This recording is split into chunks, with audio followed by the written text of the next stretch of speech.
Okay, welcome back everyone to the Deep Dive. Today we're doing something pretty focused. We're diving into a really tight snapshot of El Salvador. We're looking specifically at September 25th and 26th, 2025. Just 2 days, but wow, a lot going on, especially in the world of sports. Yeah, it's a fascinating slice of time because the sources we've got really highlight this split personality almost.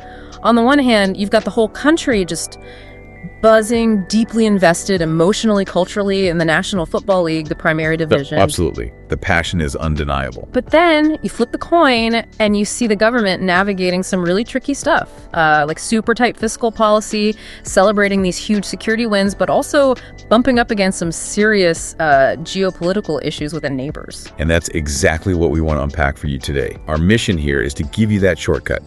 Cut through the noise. We'll show you this mix. The big wins in sports, those sudden coaching shakeups that felt like earthquakes, the government being really cautious with money looking ahead to 2026. Right. And then this balancing act between, hey, look how safe we're making things domestically and dealing with international relations, especially regionally. We're definitely going to spend a good chunk of time on the pitch, on the football, because it's just dominating the conversation in our sources.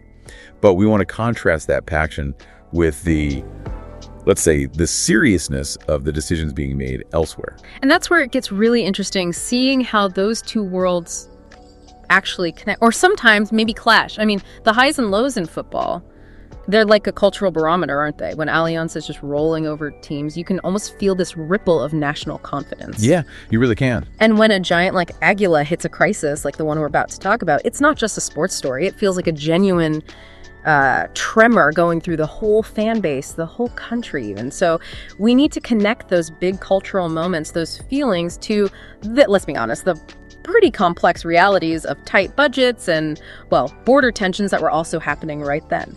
That Águila situation is the perfect place to kick things off.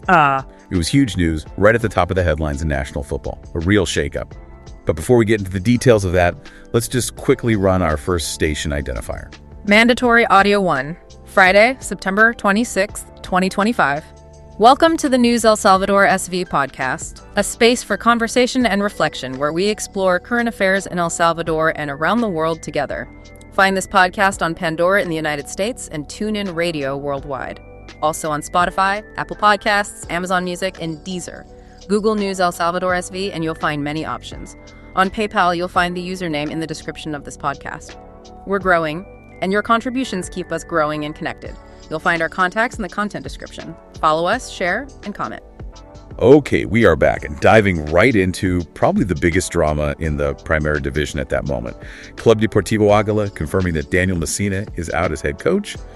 But this wasn't just a simple firing, was it? It was framed more as a reshuffle. Exactly. And the structure of the move is really what tells the story here. Messina isn't just gone from the club. He's moved upstairs, immediately taking on the role of Director Deportivo, sporting director. And that job, it's fundamentally different from being the coach, isn't it? Totally different skill set, different pressures. Right. The coach is all about the tactics for Sunday, the starting 11, the immediate result. The Director Deportivo, that's more long-term. It's about the club's overall strategy, building the youth academy, planning player recruitment for seasons ahead, making sure there's a consistent philosophy, even if the coach changes. And the trigger for this move, the sources were pretty blunt about it. They kept using phrases like no levanta, basically, the team just isn't getting better, not picking itself up, and also en picada, which paints a picture of a team just plummeting in a nosedive after a run of bad results. It felt like they weren't just losing, but losing badly, without much direction. Yeah, and to really understand the pressure cooker he was in, the sources pointed to something really specific. There was this video going around focusing entirely on a massive defensive blunder by one of their key players, Ronald Rodriguez. Oh, I remember seeing that. Painful to watch. Absolutely. And that single mistake directly led to Metapan beating Águila in their recent match. When one error becomes the symbol, like the national meme for your team's struggles, the coach's seat gets incredibly hot. Doesn't matter what he's done in the past. So that leads to the big question, right? Is shifting Messina to Director Deportivo a smart strategic play, maybe keeping his experience but shielding him from the day-to-day pressure? Or is it more of a political move, a way for everyone, the coach, the club bosses, to kind of save face after this slump? Look, I tend to think it was probably a necessary strategic move, but one they were kind of forced into making under pressure. The Director Deportivo role needs that long-term thinking, which Messina, presumably has. If the tactical side wasn't working, but the overall plan was sound, this move tries to salvage that plan. Makes sense. But, and this is a big but, the risk is huge. He's now overseeing the person who just replaced him as coach. That creates an instant, potentially really awkward dynamic. Could it undermine the new coach's authority before they even get started? It only really works if everyone truly respects his new role is about structure, not about second-guessing the tactics from the stands. It's a tricky balancing act. Although it does say something that even with all this turmoil swirling around, some players were trying to project stability. I saw that Darwin Soren, a key midfielder, came out publicly saying he still had confidence in the team, that they can turn things around. That kind of leadership from within is vital, isn't it? Like telling the fans, hold on, we still got this. Oh, absolutely vital. But that instability at a giant club like Águila, it doesn't happen in a vacuum. It sends ripples across the whole league. While Águila's struggling, other teams see an opportunity. Metapan, for instance, who directly benefited from that Rodriguez error we mentioned. Yeah. Well, now they're buzzing. They're getting ready to host Limeño, looking for their second win in a row, trying to build momentum directly off Águila's troubles. And you see movement elsewhere too, right? Like in the mid-table battles. Yeah. Cacahuatic trying to get back on track at home against Inter FA. And then on the flip side of the coaching change story, Municipal Limeño. Right, under the Zarco. Exactly. They're celebrating their first win under their new manager, the well-known Zarco Rodriguez. It just shows how fast things can change, how quickly the power balance can shift in this league. Definitely. One team's crisis is another's chance. And speaking of seizing chances, right now, the teams really doing that, the ones looking dominant, are Alianza, Firpo, and FAS. The sources call them intradables, basically unstoppable. And Alianza, they're the main story there, aren't they? Their dominance is more than just winning games. It feels like they're chasing history. Oh, absolutely. They'd racked up 8 wins in a row. 8. That's not just a hot streak. That puts them in elite company historically in Salvadoran football. The phrase used was acechando records, like they're stalking or hunting down these long-standing league records set by legendary FAS and Águila teams from years ago. Wow. So for the players, for the fans, the whole narrative shifts, right? It's not just about winning the next game anymore. It's about, can we set a new standard? Can we become legends ourselves? And it's not just the team, it's individuals stepping up too. Yeah. Emerson Mauricio hitting 50 goals for Alianza. That's a huge milestone. 50 goals for one club in this league. That takes serious consistency and talent. It really highlights the synergy, Yeah. A dominant team structure allowing a top striker to just flourish and do his job effectively.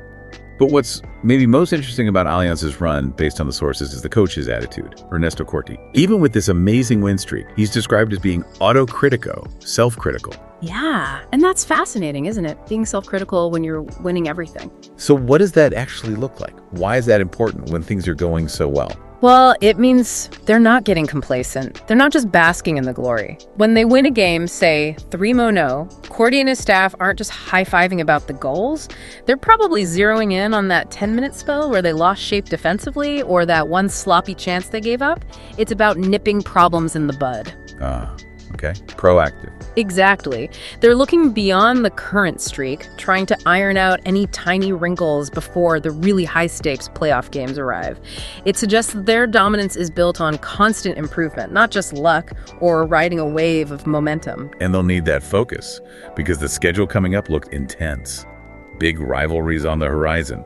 Platense, for instance, gearing up for the Derby Viroleño.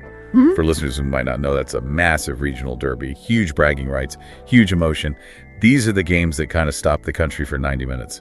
Totally. And that intensity takes a toll. We saw Corti, the self-critical coach, had to rule out 2 key players, Henry Romero and Mario Gonzalez, for a really big upcoming match against Firpo, another team right near the top.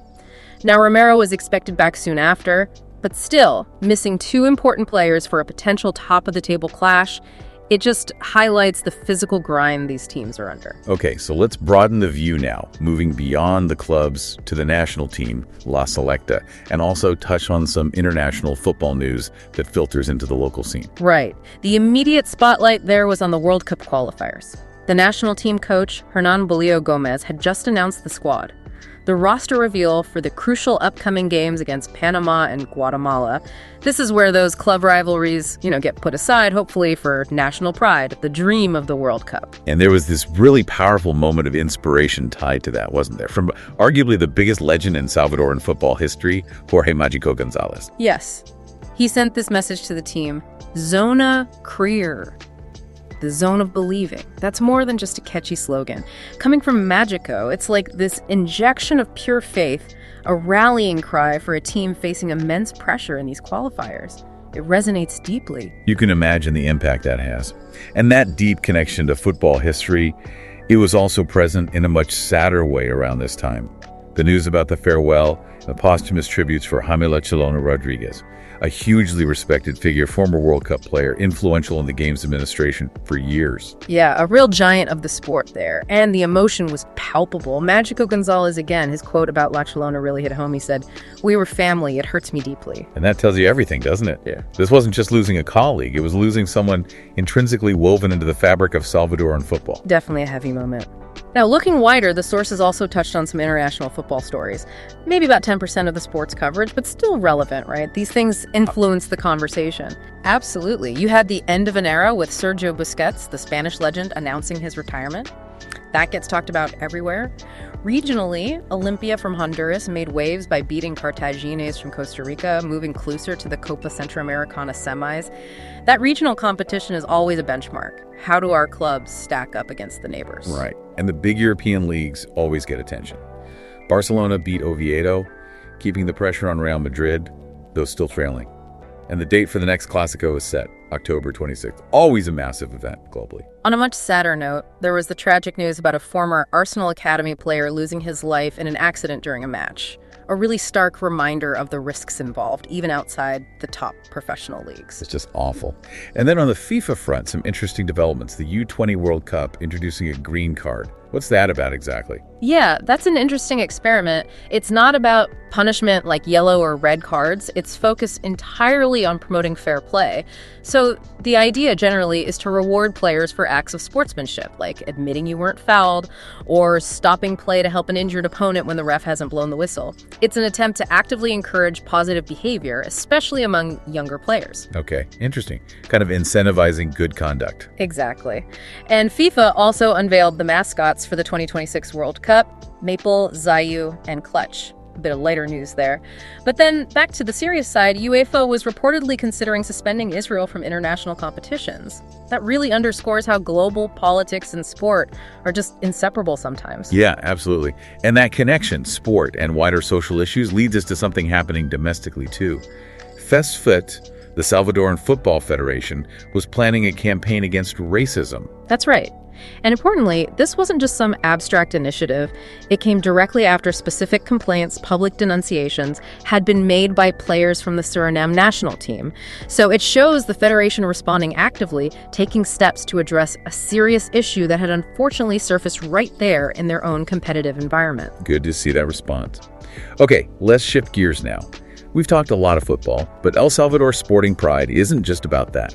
Section 4 looks at successes in other areas: tennis, baseball, the Olympic focus. And there was a huge result in tennis to highlight. Marcelo Arevalo, who's from Sonsonate, and his doubles partner Mate Pavic, they reached the quarterfinals of the China Open. That's a major ATP Tour event.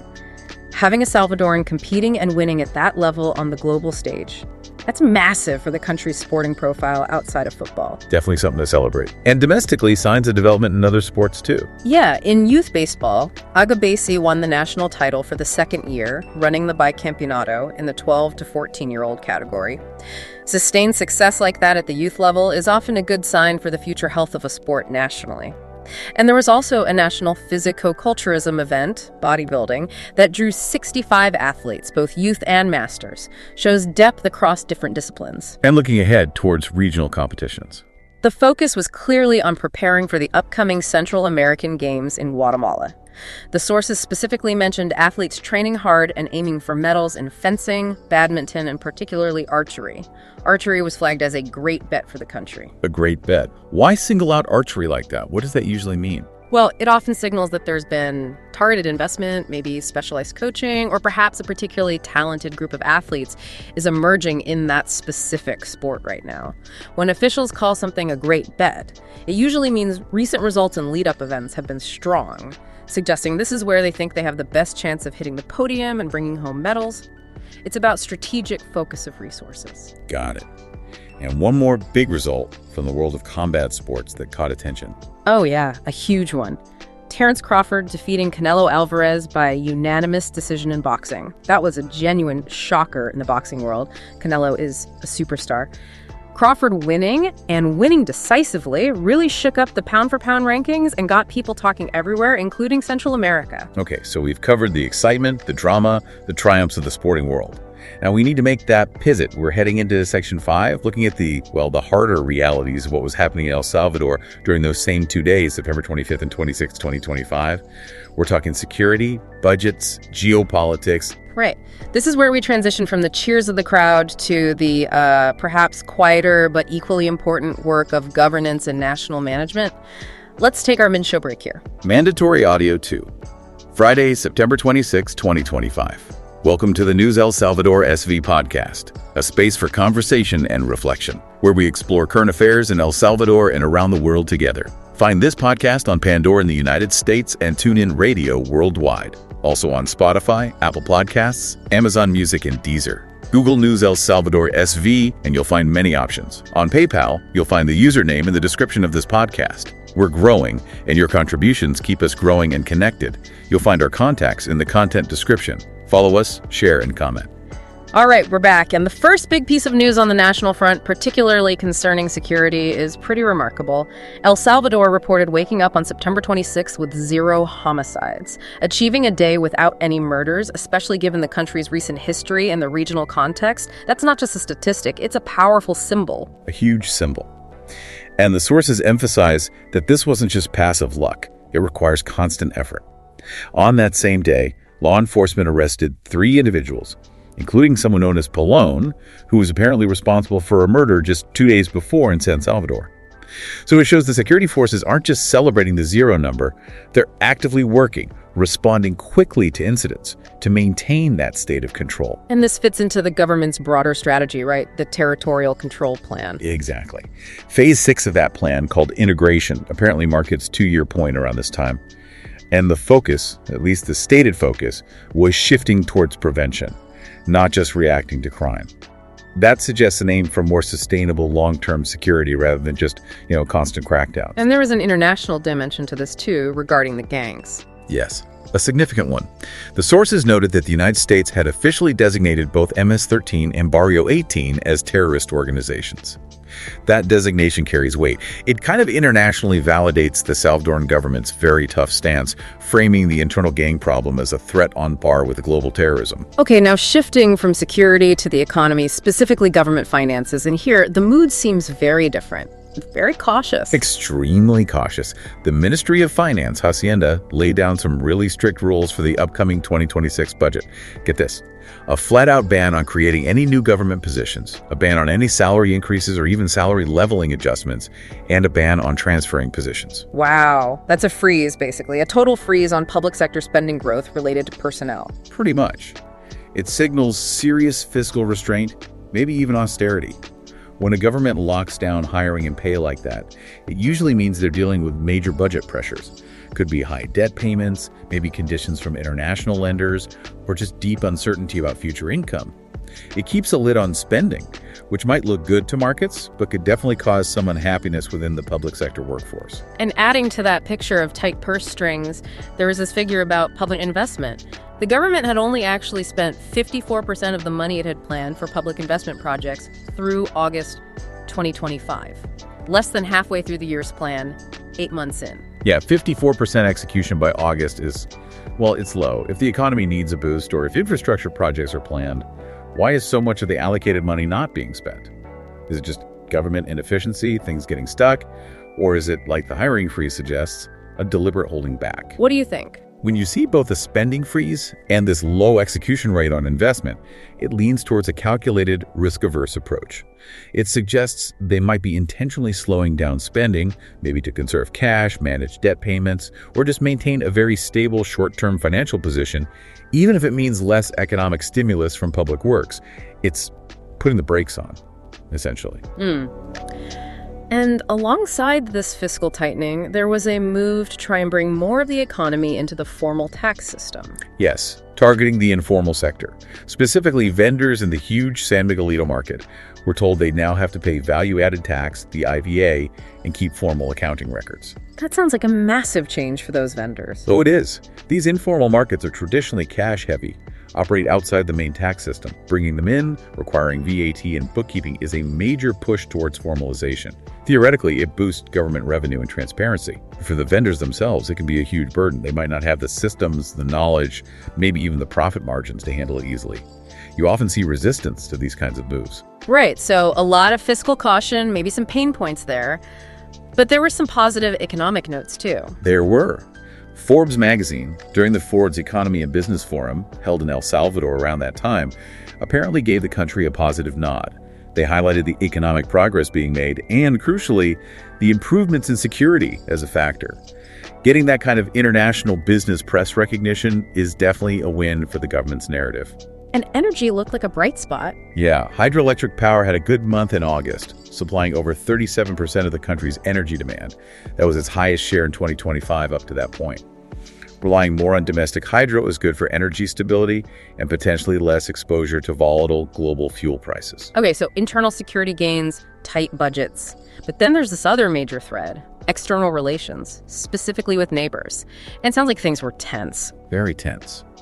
While El Salvador was celebrating that Zero Homicide Day internally, externally, they were dealing with a formal complaint from Honduras. Honduras accused the Salvadoran Navy of an invasion of its waters in the Gulf of Fonseca. An invasion complaint. That's strong language. That's not just a disagreement over fishing rights. Exactly. The Gulf of Fonseca is historically sensitive territory, with maritime boundaries disputed between El Salvador, Honduras, and Nicaragua for a long time. There have even been minor clashes in the past.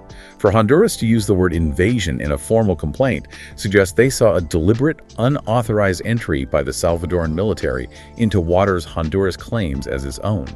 This definitely escalates things beyond a simple border issue into a serious diplomatic and potentially military point of friction. Especially concerning, maybe, given El Salvador's heavy focus on its own internal military and security readiness. Precisely. It raises questions about how that internal focus might be perceived externally.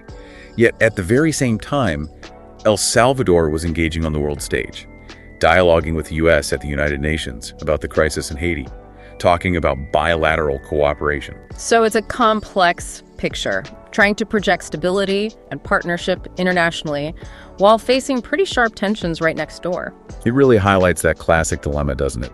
Pouring resources and focus into achieving absolute internal security, but potentially at the cost of strained relationships with your immediate neighbors. It's a tough balance to strike. Okay, before we wrap up, let's quickly touch on Section 6, just a few other international and local cultural bits that were in the sources. Sure. Internationally, weather-wise, Hurricane Humberto had formed in the Atlantic, thankfully not posing an immediate threat to land at that point. But tragically, a powerful tropical storm hit the Philippines, causing at least 3 deaths and forcing around 400,000 people to evacuate. A major disaster there. On the U.S. policy front, tech watchers would have noted former President Trump signing an executive order about TikTok's operations and potential sale in the U.S. That saga continues. And in global conflict zones, Palestinian Authority President Abbas apparently ruled out any role for Hamas in a future Palestinian government. And both Italy and Spain sent warships to protect a humanitarian aid flotilla heading towards Gaza. Closer to the region, grim news from Ecuador, where 17 inmates died in a prison clash between drug gangs, highlighting the ongoing prison violence crisis there. And then locally, back in El Salvador, some lighter cultural notes. Yeah, looking ahead, the Feria del Yocote Corona, the festival celebrating the Jocotri fruit, was scheduled for early October at Cerro Verde National Park. They were even advertising things like Jocote crepes, Jocote pizza. Jocote pizza, that sounds adventurous. Doesn't it? And the town of Suchitoto was gearing up for its Indigo Festival, celebrating the traditional añil dye, which has such a rich history in the region. And just a quick celebrity note, the singer Belinda was seen back in public at Milan Fashion Week, apparently recovered from a knee injury. Okay, so bringing it all together then. This 2-day snapshot, September 25th and 26th, 2025. What's the takeaway? I think it's really a story of contrasts, of competing intensities. You have this deep, almost overwhelming focus on the emotional roller coaster of sports. Messina's departure at Águila sending shockwaves, Alianza chasing records, Arevalo succeeding internationally. That's where so much public energy seems to be. Right. But happening simultaneously, almost in a parallel track, you have the government operating under these really strict financial limits, celebrating major internal security victories like the Zero Homicide Day, but also dealing with this serious military and diplomatic friction with Honduras right on its border. So by pulling all these threads together from the sources, hopefully we've given you, the listener, a much clearer, more connected view than just reading isolated news items. You can kind of see the underlying currents, the national passions, the economic prudence, the security challenges, all shaping this specific moment in time. Exactly. And before we offer our final thought for you to ponder, let's run our last mandatory audio insert. Mandatory Audio 3. Friday, September 26, 2025. Welcome to the News El Salvador SV podcast, a space for conversation and reflection, where we explore current affairs in El Salvador and around the world together. Find this podcast on Pandora in the United States and TuneIn Radio worldwide. Also on Spotify, Apple Podcasts, Amazon Music, and Deezer. Google News El Salvador SV, and you'll find many options. On PayPal, you'll find the username in the description of this podcast. We're growing, and your contributions keep us growing and connected. You'll find our contacts in the content description. Follow us, share, and comment. So the picture painted by the sources is stark. El Salvador achieving these highly sought-after days with zero homicides, a huge internal security success story. Yet at the exact same time, facing this formal complaint of a military invasion from neighboring Honduras in the Gulf of Fonseca. And that juxtaposition, that's the paradox we want to leave you thinking about. Here's the question. How does that relentless pursuit of absolute internal security, the kind that delivers zero homicide days, often using a strong, visible security posture, how does that impact a nation's relationships with its neighbors and its military stance externally? What's the trade-off? And what kind of balance does El Salvador need to find in the months ahead, trying to maintain both that hard-won domestic stability and manage these potentially volatile regional military tensions?